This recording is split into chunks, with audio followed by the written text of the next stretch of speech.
ফিকহের কিতাবে রয়েছে যে পবিত্র নামাজ ওনার জন্য কোনো বিশেষ স্থান নির্দিষ্ট করে রাখা মাকরু।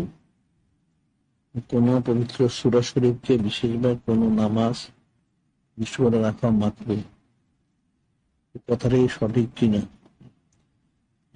পবিত্র নামাজ ওনার জন্য কোন বিশেষ স্থান কার জন্য নির্দিষ্ট করবে? ইমাম মুয়াজ্জিন তো নির্দিষ্ট রাখতে পারে না, নামাজ পড়বে কেমনে? ইমামকে এক একদিন এক জায়গায় নামাজ পড়বে না, মুয়াজ্জিন দাঁড়াবে একদিন। এটা হলো কোন মুসল্লিদের জন্য, মুসল্লিদের জন্য নির্দিষ্ট করে জায়গা রাখাটা এটা হ্যাঁ মাকরু। তবে যদি মুসল্লি প্রতিদিন আগে গিয়ে ওখানে বসে যায় তাহলে তো আর মাকরু হবে না।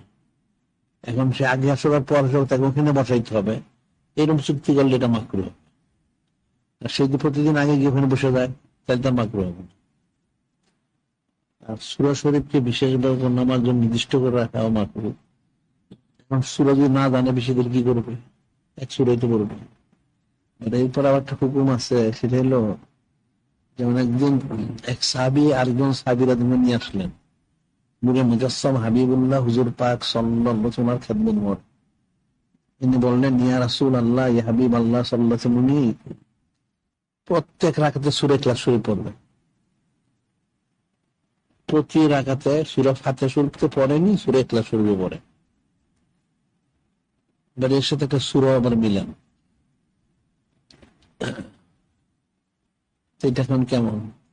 তখন নূরে মুজাসসাম হাবিবুল্লাহ হুজুর পাক সাল্লাল্লাহু আলাইহি ওয়াসাল্লাম সাহাবীকে জিজ্ঞাসা, কি ব্যাপার? তিনি বললেন, ইয়া রাসূলুল্লাহ, হাবিব আল্লাহ আমার খুব মহব্বত হয়, খুব মহব্বত পদের পড়লে যেন প্রতি রাকাতে পড়ি।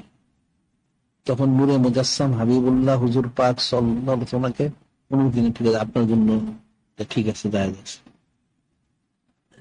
আমভাবে নির্দিষ্ট করা ঠিক হবে না, তবে না জানে বিশেষ সূরা তাহলে তো ওইটাই পড়তে হবে। তার যদি কারো কোনো মনে করে সূরাটা পড়তে খুব ভালো লাগে, সেই হিসেবে সে যদি পড়ে সেটা আলাদা কথা। এমনি কাজ করা ঠিক হবে না, তবে ক্ষেত্রে বিশেষে পড়তে হবে। ও বাসায় বলতে জায়গা তো নিজে থাকবেই, প্রত্যেকের নামাজ জায়গা ঠিক থাকে না, তার ঘরে ওটাকে মাকরু হবে না। এটা হলো মসজিদের জন্য বলা হয়েছে। ফিকহের কিতাবে যেটা বলা হয়েছে তার বুঝে নেয়। ফিকহের কিতাবে যেটা বলা সেটা হলো কোন সাধারণ লোকের জন্য অথবা কমিটির লোক যাকে নাম দেয়, কমিটির নাম দিয়ে, বা আমির উমরা পয়সাওয়ালা নাম দেয়, অনেক মসজিদে টাকা পয়সা দেয়, এই সমস্ত নাম দিয়ে কোন লোকের জন্য নির্দিষ্ট মসজিদের মধ্যে জায়গা রাখা এটা মাকরু, ঠিক আছে।